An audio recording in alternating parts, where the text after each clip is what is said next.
नमस्कार, स्वागत है सभी अनंत पथ के मित्रों का आज के नए पॉडकास्ट में। आज हम अनंत श्री से विवाह यानी मैरिज पे बातचीत करेंगे। पहले हम विवाह को समझेंगे, फिर विवाह की जो परतें हैं जैसे असफल होते विवाह, सफल होते विवाह। आजकल विवाह को लोग एकदम क्रांतिकारी हो जाते हैं, उस पे भी बातचीत करेंगे। बने रहिए हमारे साथ, आइए शुरू करते हैं। प्रणाम अनंत श्री।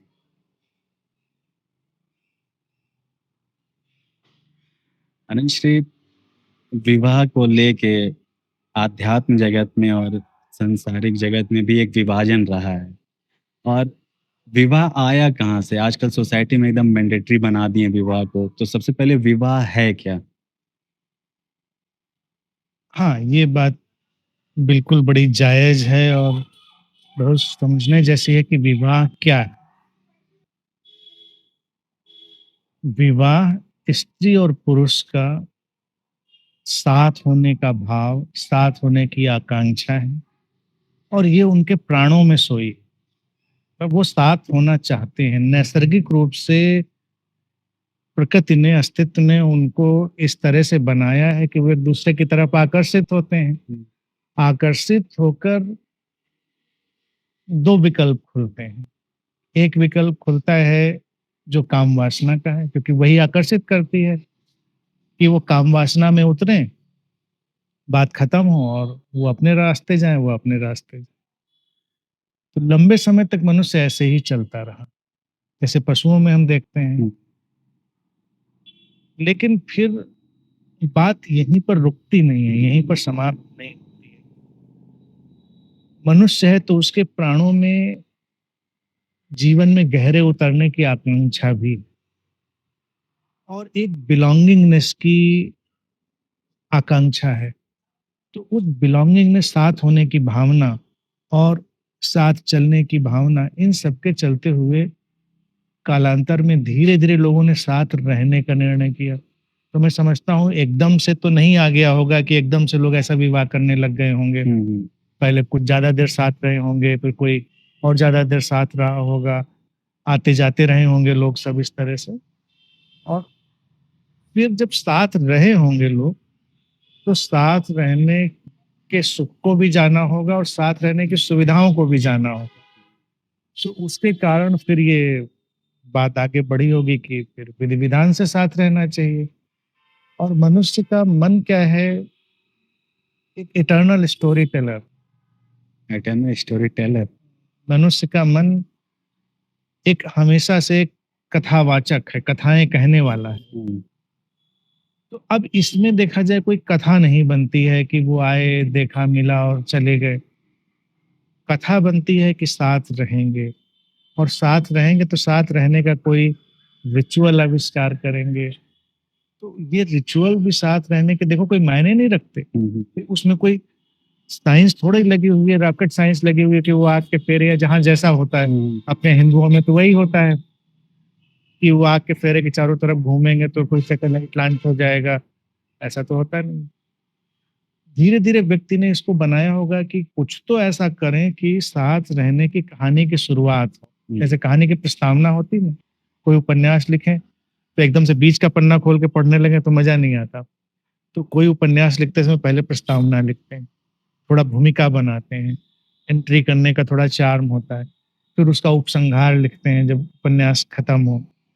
तो विवाह भी ऐसा है, प्रस्तावना है, उपन्यास है, कहानी है, उसमें किरदार है और उपसंहार भी है। उपसंहार बड़ा सुंदर भी हो सकता है और उपसंहार दुखद भी हो सकता है। तो ये कहानी बनाने की जो मनोवृत्ति व्यक्ति की रही और उसमें जब इस साथ रहने की आकांक्षाएँ, भावनाएँ जुड़ी, तो विवाह संस्था विकसित हो गई।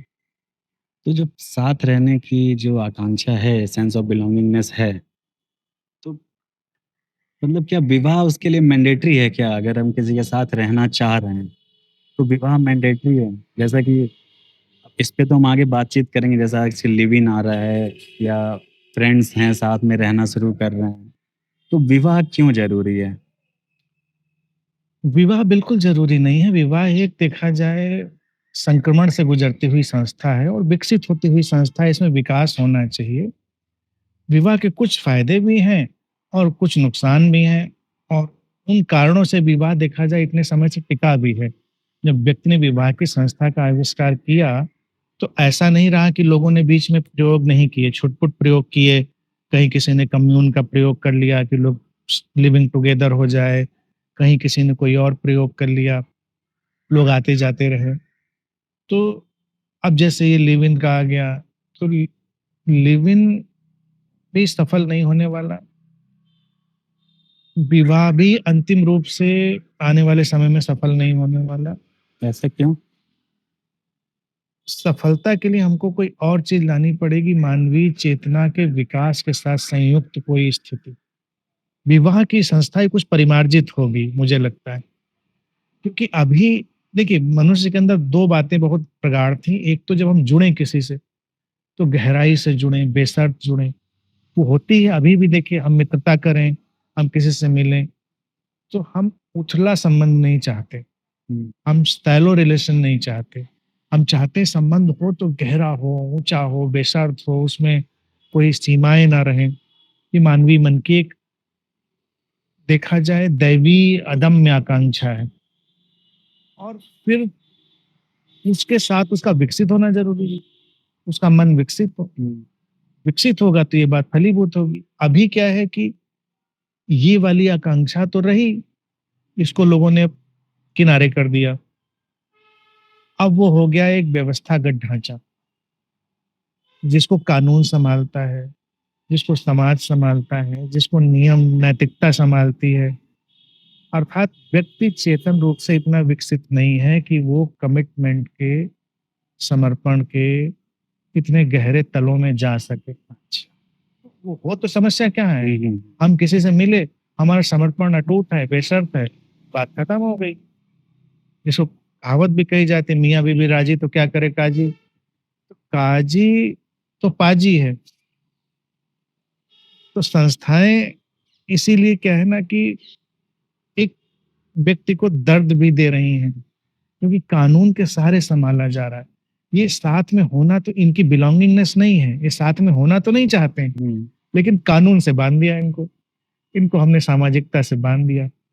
तो अब ये 2 बंधे हुए लोग तो अंदर पे कलह करेंगे, इनकी तो सारे क्लेश होंगे। तो विवाह को हम लोगों ने, ये दुखद बात है, भारत में हमेशा हम कहेंगे 2 आत्माओं का मिलन, बड़ी अच्छी बात है। आध्यात्मिक भावना में तो यही बात है, लेकिन विवाह की खोज ही 2 देहों का मिलन है। देहों का। मूल रूप से तो यही है, हुँ, व्यक्ति को सेक्सुअल सैटिस्फैक्शन चाहिए, घर आए तो कोई शकल दिख जाए किसी की, कोई संग साथ मिल जाए, 2-4 बातें कर लें। एक यूटिलिटेरियन यूटिलिटेरियन अप्रोच चाहिए उसको। तो यूटिलिटेरियन के लिए एबीसीडी एक्सवाईजेड कोई भी चलेगा, हम देख लेते हैं, तभी तो विवाह में हम लोग कैसे देखते हैं। हाँ, नेचुरली जैसे कानून की बात आपने कही, कानून तो बाद में आता है। पहले तो घर परिवार वाले ही अपना इतना कानून झोंक देते हैं। हुँ, जैसे कुंडली मिलाना हो गया हुँ, या आपस में फिर बातचीत हो रही है कि नहीं। अगर साथ में सेंस ऑफ बिलॉन्गिंगनेस है, तो फिर तो अगर एक प्रेम की भावना हो तो हम उससे जुड़ सकते हैं ना। फिर कुंडली कुंडली की ज़रूरत या आपस कुंडली में को कौन फिर देखता मानता है, और कुंडली देख के मिला के भी कितने विवाह सफल हो गए। ये सब भी मन को धोखा देने के तरीके हैं। जैसे बचपन में पहले होता था, पता नहीं तुम्हारी साइड में था कि नहीं, हम जिस परिवेश में थे वहाँ बच्चे खेलते थे कि लकीरें खींच रहे हैं और उनको एक लकीर छोड़ के मिला के देख रहे हैं कि ये मिल जाएगी तो काम बन जाएगा, ये नहीं, एक छूट गई तो मतलब इवन मिल गई सब, हुँ, तो ओके काम बन गया।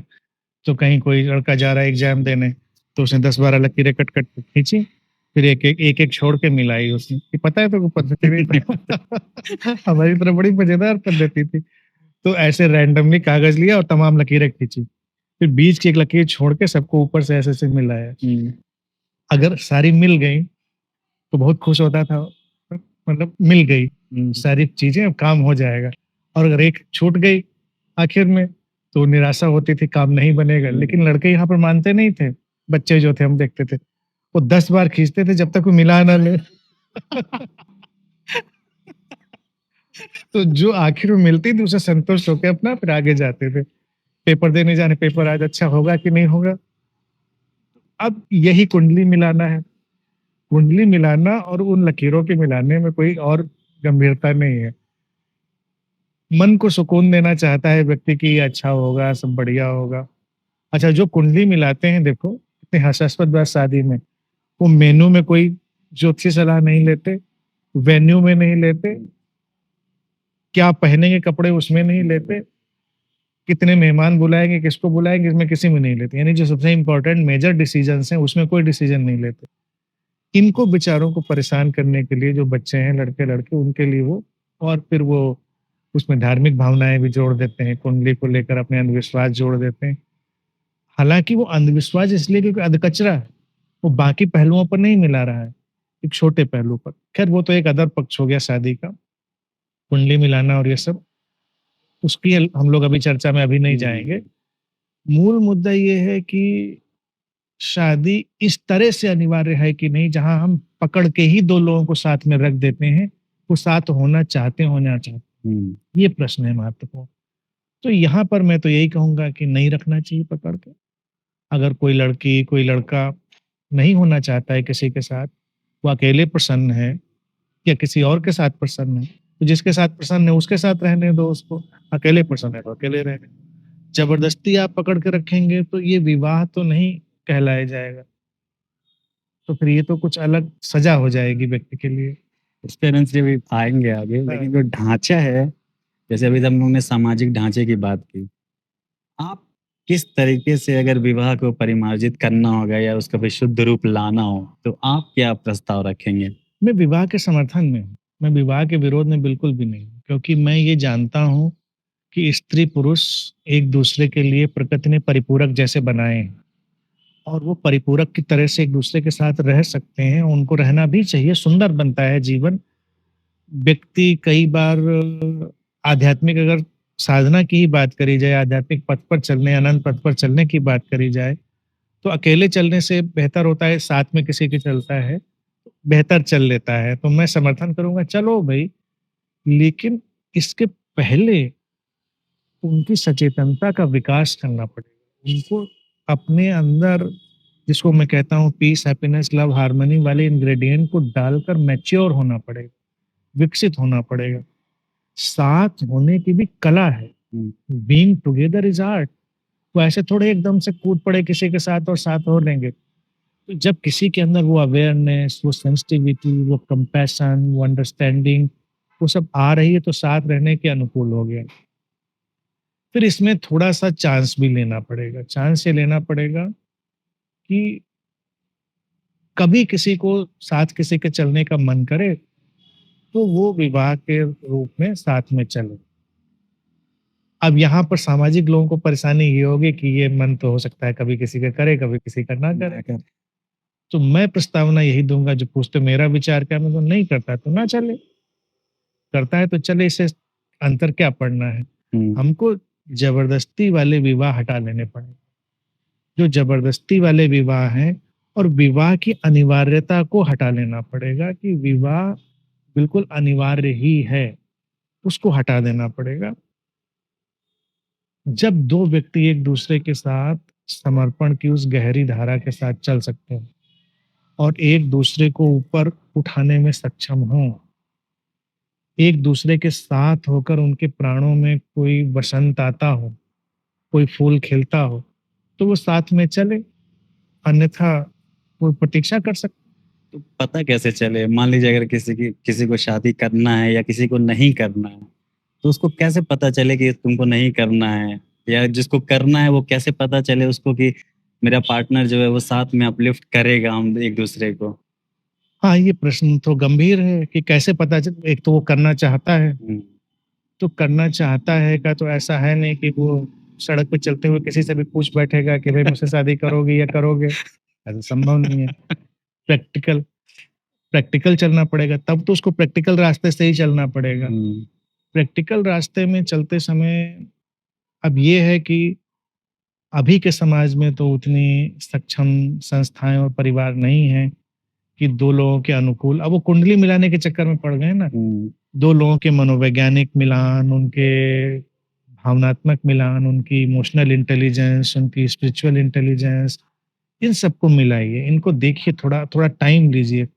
तो 2 लोगों को साथ लाने का आयोजन समाज की संस्थाएँ कर सकती हैं। जैसे अनुभवी लोग कर सकते हैं और परिवार भी अनुभवी होते थे इसलिए परिवार कर सकते हैं। तो वो थोड़ा वो भी पेशेंस के साथ चलें, क्योंकि ये जाना चाहता है विवाह में, हुँ, कोई और पार्टी विवाह में जाना चाहती है।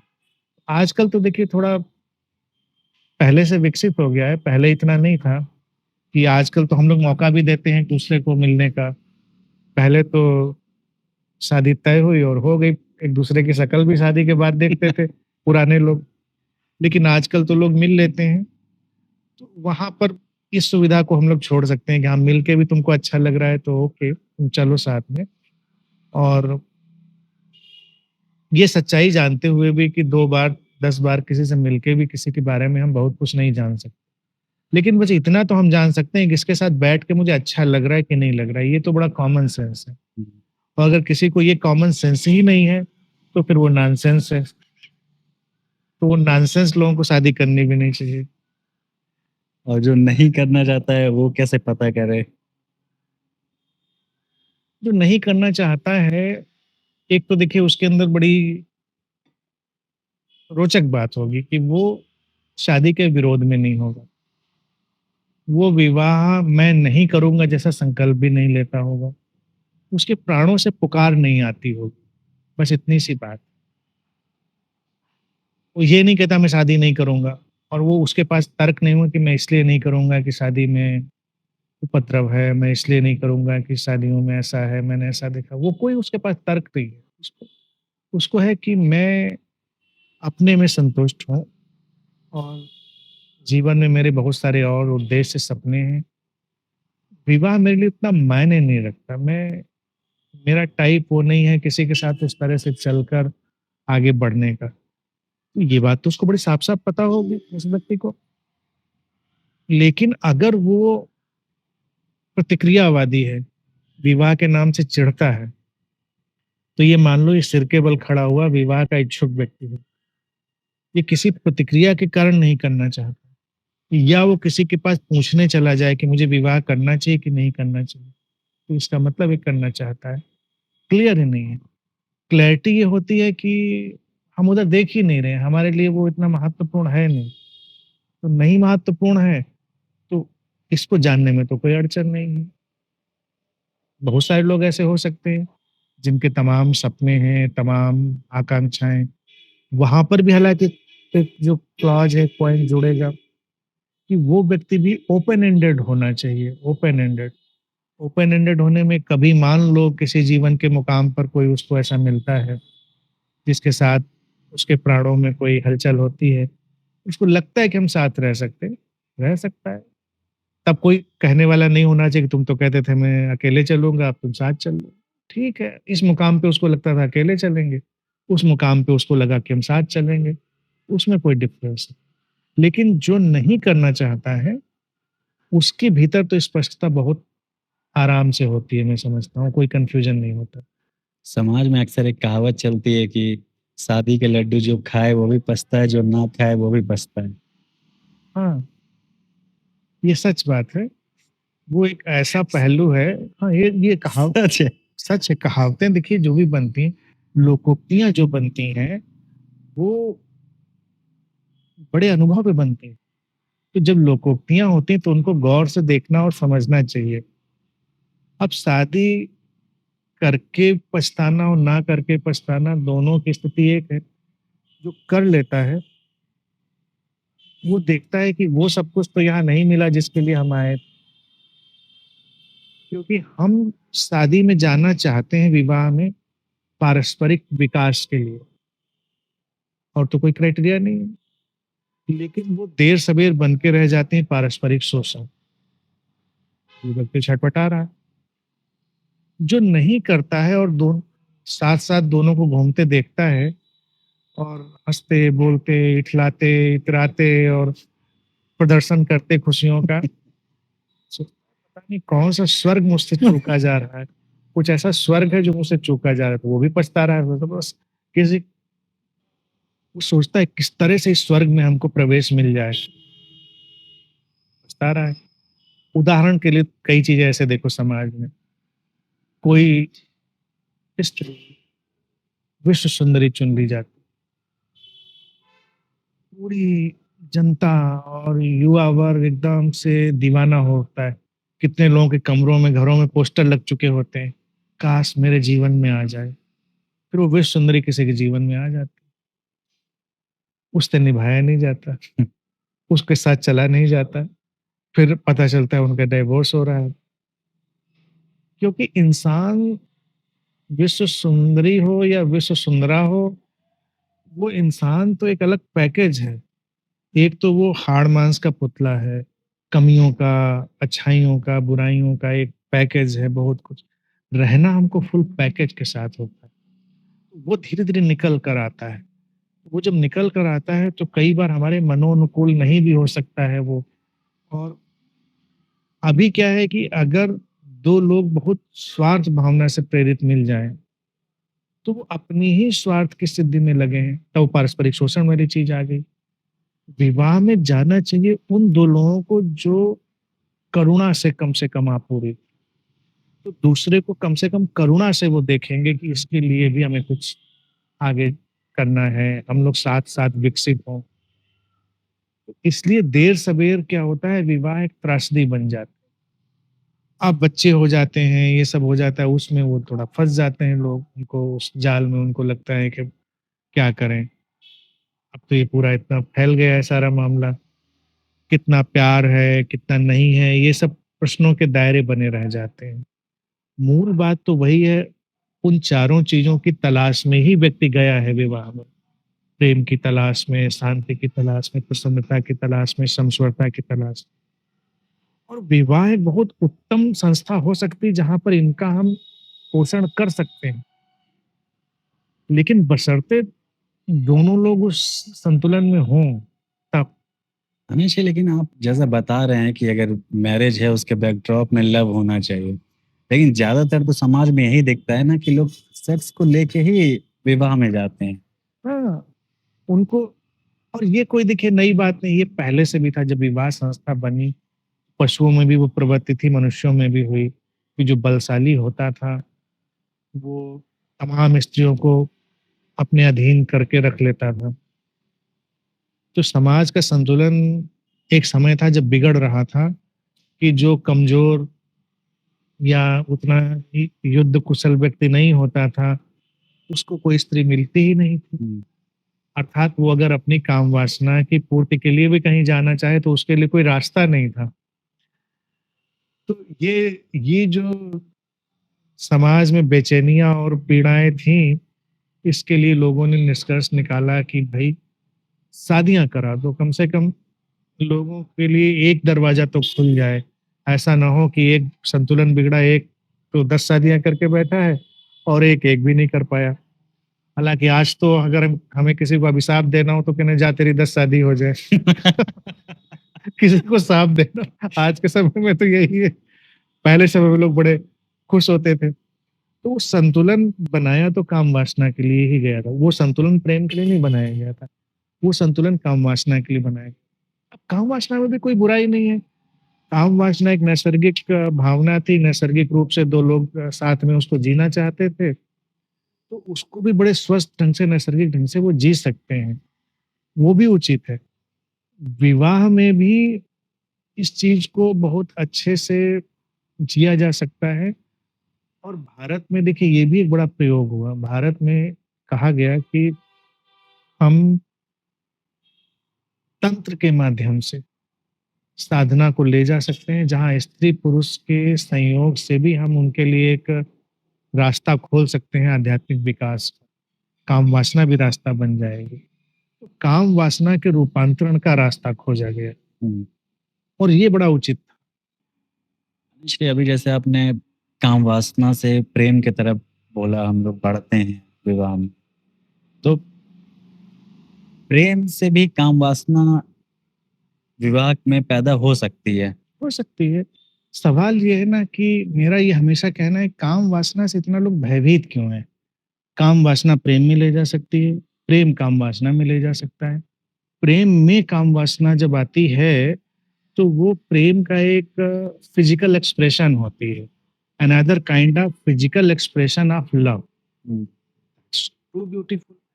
अब जब कोई प्रेम के माध्यम से घटे उस फिजिकल एक्सप्रेशन को एक बार जी पाता है, तो उसी को हम समाधि कहते हैं, उसी को एक्सटेसी कहते हैं, और वो एक इतना दिव्य अनुभव होता है कि उसकी तुलना नहीं करी जा सकती। उस अनुभव से जब प्रेम रहित काम वासना में कोई जाता है, प्रेम रहित काम वासना में जो शरीर है, वो यंत्र बन जाते हैं, और प्रेम के साथ निकली काम वासना में शरीर यंत्र तो हैं, लेकिन वो वाद्य यंत्र बन जाते हैं, उनसे संगीत निकलने लगता है। कमाल की बात है। शरीर तो यंत्र ही रहेगा, यंत्र का तो और कुछ है नहीं, लेकिन काम वासना नहीं है, तो यंत्र यंत्र है, और यंत्र की यांत्रिकता बहुत पीड़ा देती है। लेकिन जब प्रेम के माध्यम से वो निकलेगा, तो वो यंत्र वाद्य यंत्र बनेगा और संगीत निकलेगा। अभी अनंत सामाजिक उसमें देखा जाए तो विवाह में कि पुरुषों को ज़्यादा स्वतंत्रता है।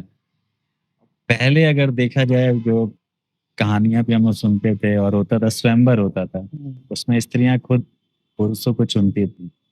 अब वो चीज़ें खत्म हो गई हैं। अब स्त्रियों के लिए एक बाध्यता हो गई है कि जिससे माँ-बाप कहेंगे उससे शादी करना है। इस पूरे स्ट्रक्चर को आप कैसे देखते हैं? ये विकसित होते हुए समाज के सब स्ट्रक्चर रहे हैं। किंचित रूप से वो समय जो था, स्त्रियों के लिए ज़्यादा स्वतंत्रता का तो था ही, और बड़ा अच्छा था। फिर पुरुषों में भय आ गया होगा इस बात का, अगर स्त्रियाँ ऐसे चुनने लगीं, तो कई लोग नहीं चुने जाएँगे। तो उन्होंने फिर दबाव डाला होगा कि भई ये स्वतंत्र चुनाव को बंद किया जाए।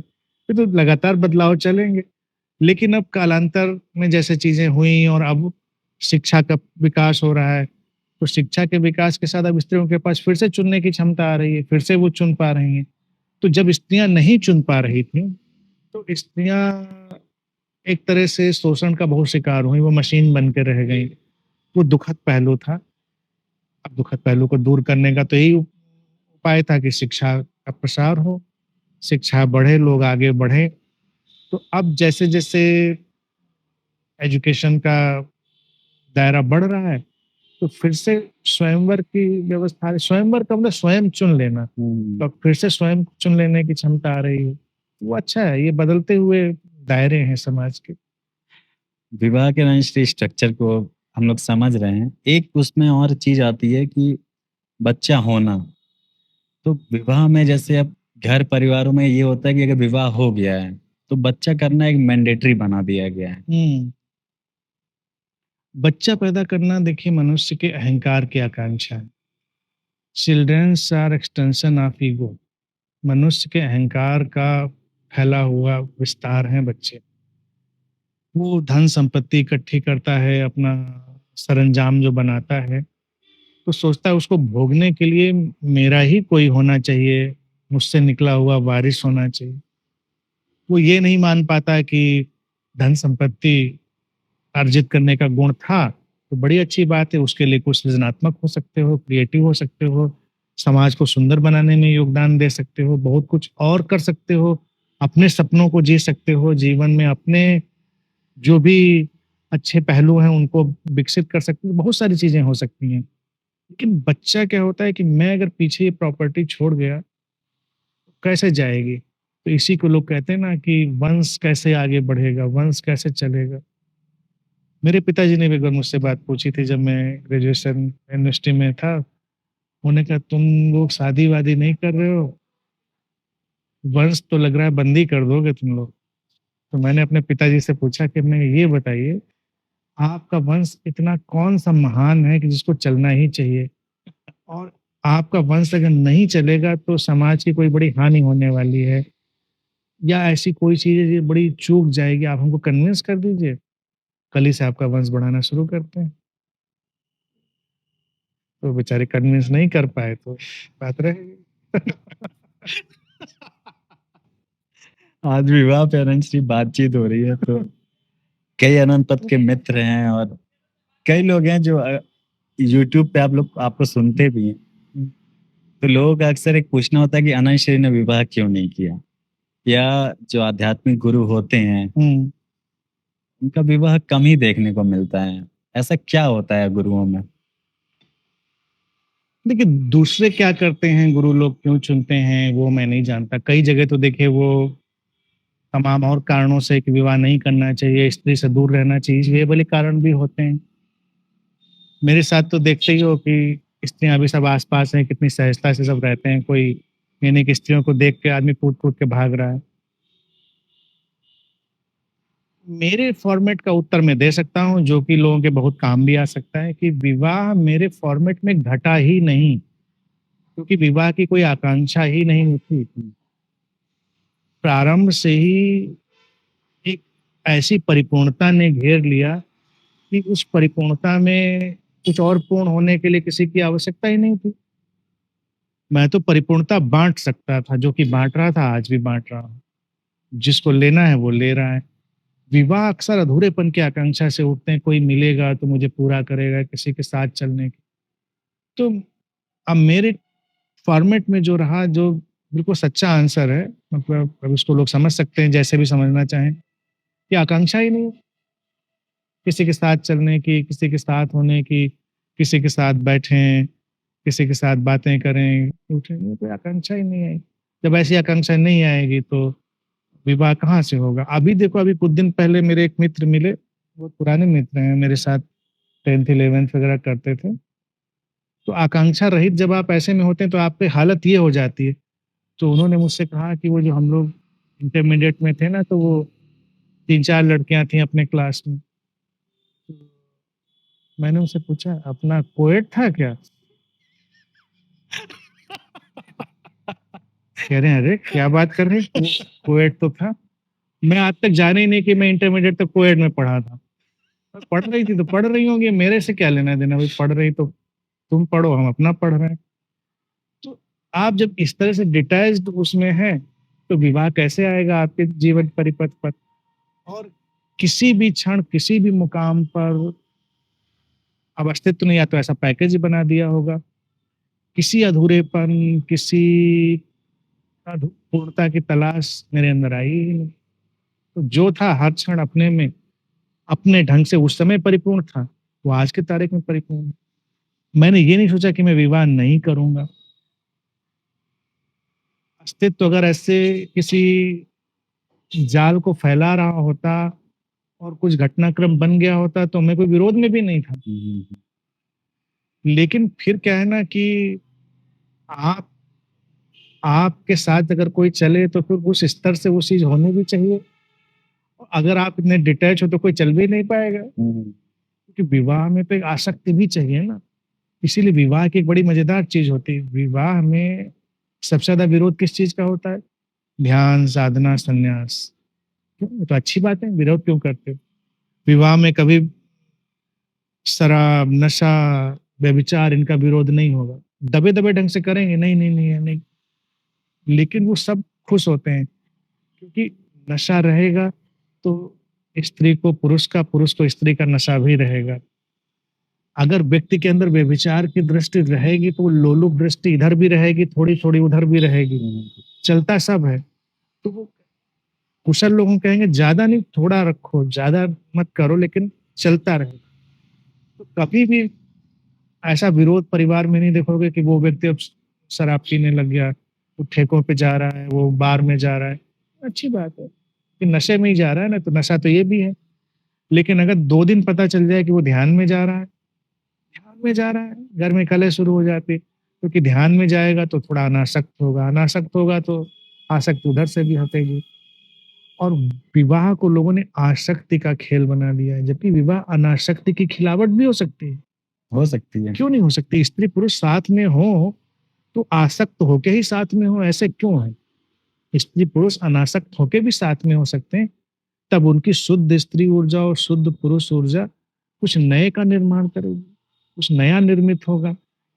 बच्चे निर्मित नहीं होंगे वो एक अलग बात है। जब बच्चों वाली बात अभी पूरी नहीं हुई थी, तो बच्चे बच्चे भी उसी आसक्ति का विस्तार हैं, कि आप अपनी आसक्ति को बच्चों के माध्यम से फैलाए चले जा रहे हैं।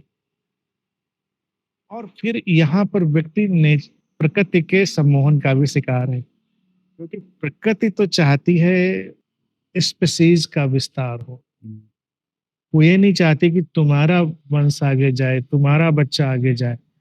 प्रकृति तो चाहती एज ए ह्यूमन बीइंग ये स्पीशीज बढ़ती रहे। तो इसीलिए वो प्रकृति बड़ा प्रचंड सम्मोहन डालती है काम वासना में और इन सब चीज़ों में, ताकि बच्चे आएँ और संसार आगे चले। वो तो प्रकृति का सम्मोहन है और प्रकृति के साथ ही जो ये अहंकार का खेल दे दिया है मनुष्य को। अहंकार का अर्थ यहाँ पर वही पर्सनलाइज़ेशन, ममत्व, हर चीज़ को अपना मानना। तो उस कारण से फिर दूसरी लेयर वो वाली चिपक जाती है व्यक्ति के अंदर कि मेरा, मेरा, मेरा, ये मेरी चीज़ मेरे बच्चे के पास होनी चाहिए, मेरी चीज़। इस तरह से ये बच्चों वाला दबाव बनता है।